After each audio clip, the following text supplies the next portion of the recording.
Hey guys. Excuse me. It's Gentle Giant 1997 here with another WWE Random Rant. This time I'm going to be ranting about SmackDown. Excuse me. I think it was a few nights ago, I'm not really sure, or it might have been yesterday, who knows. First thing I want to talk about. Vicky Guerrero is the permanent general manager of SmackDown. Seriously? Mr. McMahon, I respect the hell out of you, but yeah, you don't bring somebody back right after they've been fired from what they were doing already, being a general manager. Yeah, so second thing. Dolph Ziggler beat Jack Swagger by pinfall. I loved when he did that.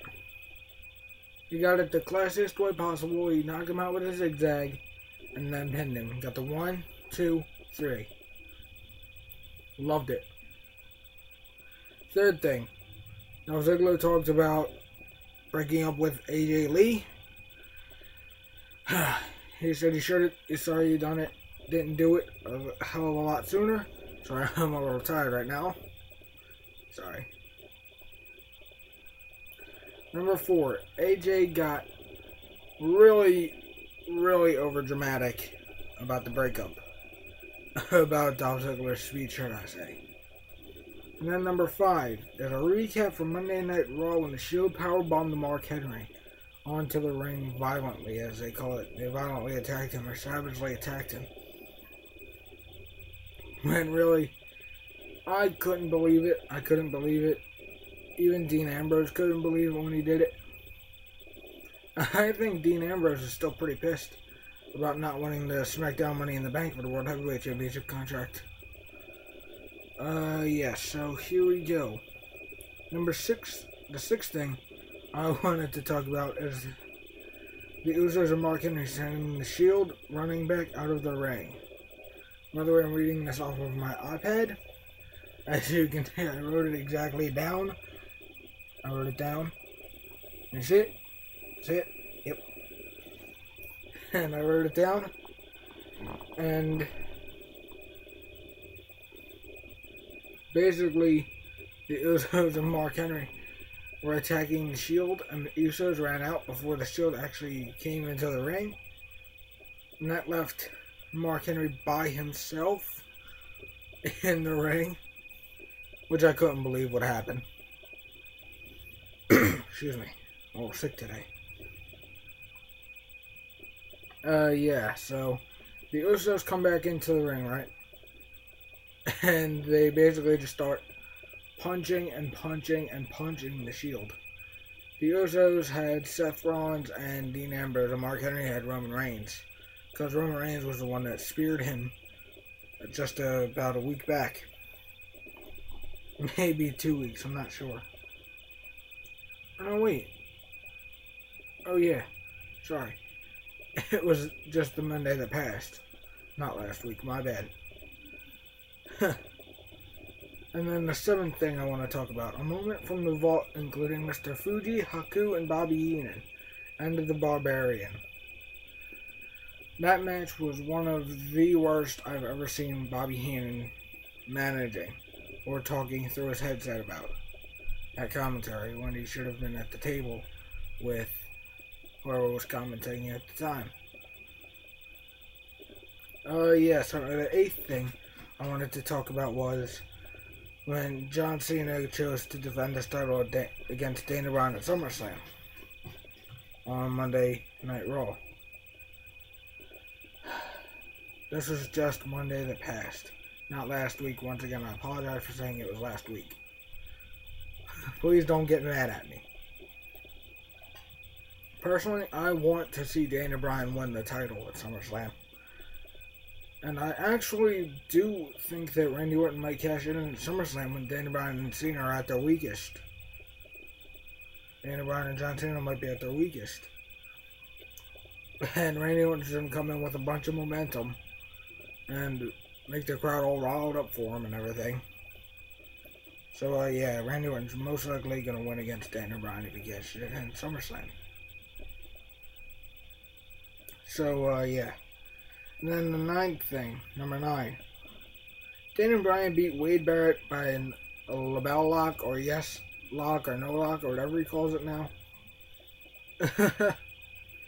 That was kind of disappointing, to be honest with you. I was disappointed when I saw him beat Wade Barrett. I actually wanted Wade Barrett to win that match.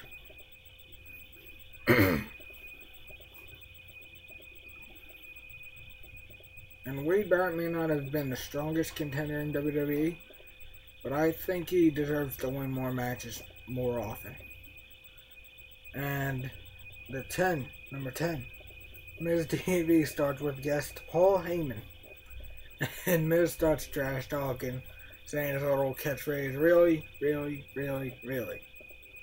He says it 4 times. Every time he says it 4 times. So yeah, here we go. Number 11.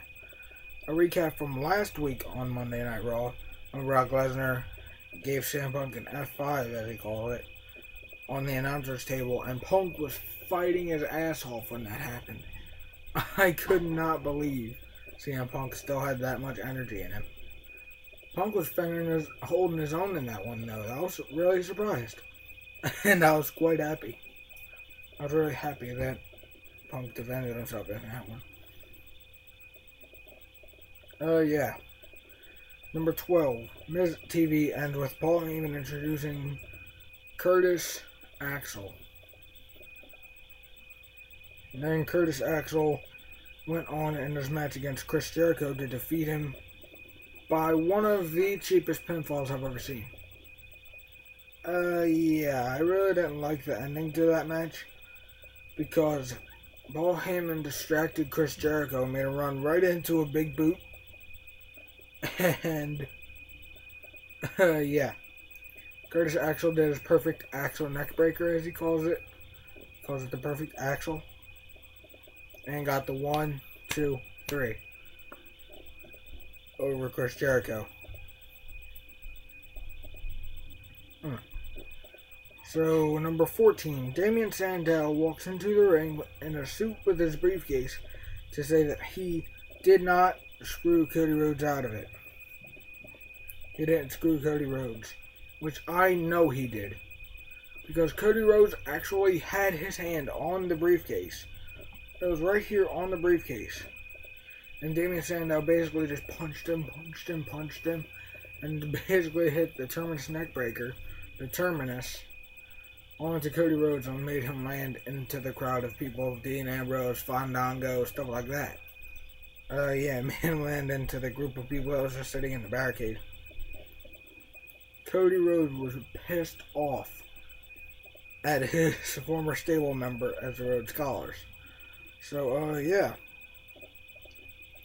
Number 16. Or should I say number 15, sorry. Once again, I am very tired. I'm sorry for messing up everything that I'm supposed to say right here. Yeah. Sorry. Let me just try this again. Number 15. Cody Rhodes comes out to confront Damien Sandow, and Sandow forgives him for everything that he did to Sandow. Forgives Cody Rhodes for everything that he did to Sandow. And I mean, wait. Wasn't Sandow the one that screwed Cody? Or did something happen between Cody and Sandow, Cody Rhodes and Sandow, before that happened? And he accepted the apology. Which brings me to number 16.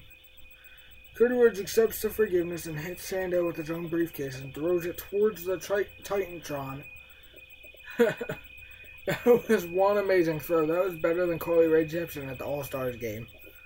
And she threw a really bad pitch. But that's a whole different story. Sorry about that. Then, number 17. RVD Rob Van Dam defeats Darren Young with one of the crappiest pinfalls I've ever seen in my life. That was the cheapest pinfall I've ever seen Rob Van Dam do in his career. one of the cheapest victories. And then number 18 brings us to the Raw rebound of the Wyatt family's promo. That was the weirdest promo I've ever seen in my life. Weirder than CM Punk's. Weirder than the Shield's promo. Better than, or should I say, weirder than basically everyone's promo in WWE/WWF. Which brings us to number 19. Teddy Long was trying to talk to Vicky and trying to basically be friends with her, or as they say now, suck up to her. He was basically kissing her butt. Basically trying to kiss up to her to try to see if she would talk to him and be friends with him again. And she calls the security officers on his ass. I was like, why would you do that to an innocent dude that barely did anything to you? Because I've never seen him hurt Vicky. Not once, not twice, not 3 times, not ever. I've never seen him hurt Vicky or her career. And I mean, I've never seen somebody jeopardize her career. And then in the main event, which brings us to number 20. Randy Orton defeats Alberto Del Rio by doing an RKO, which used to be the Diamond Cutter of Diamond Dallas Page back in WWF. And then Randy Orton happens to get the pin after Alberto Del Rio tries to do an RKO by mocking Randy Orton, pounding his fist against the ground like Randy Orton does when he's getting his momentum back. And yeah, basically one of the best victories I've ever seen happen. One of the best matches on SmackDown in a recent while. So yeah, that's about it, guys.